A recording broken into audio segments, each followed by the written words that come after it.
In today's video, I'm going to teach you how to start a sprint in Jira. Whether you're a seasoned project manager or someone new to using Jira, setting up a sprint is an essential skill in managing a Scrum project effectively.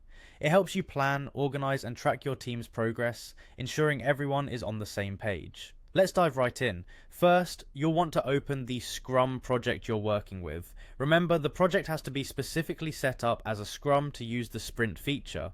Once you've opened your project, navigate to the backlog view. You'll find this option on the left side of your screen. The backlog view is where all your project's tasks are listed, waiting to be prioritized for upcoming sprints. Next, you may notice a button that says Create Sprint. Click this button to begin the process of setting up your new sprint. If there's already an active or incomplete sprint, this button might display differently, or you may need to first complete the existing sprint to create a new one. Now it's time to fill your sprint with tasks, also known as issues. You can simply drag and drop the tasks from your backlog into your new sprint. As you do this, think carefully about what your team can realistically accomplish within the sprint's time frame.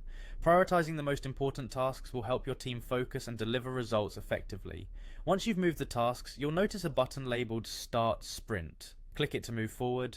Now you're prompted to fill in several details about your sprint. This is a crucial step, as it sets the parameters and context for your team's work. You'll need to provide a sprint name. Choose something descriptive and meaningful so everyone knows what this sprint is focused on. Next, set the duration of your sprint. Typical sprints last from 1 to 4 weeks depending on your project's needs and your team's working style. You'll also need to specify the start date and end date.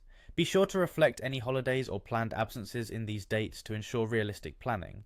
Another key component is setting a sprint goal. This should be a brief but clear objective of what you aim to achieve by the end of the sprint. A well-defined goal provides direction and purpose, aligning your team's efforts toward a common end. Once you have everything filled out and you're confident about your setup, you're ready to click Start. Congratulations, your sprint is now active and your team can begin working toward your objectives. By following these steps, you can ensure that your sprint is well organized and your team is set up for success. Thank you for watching.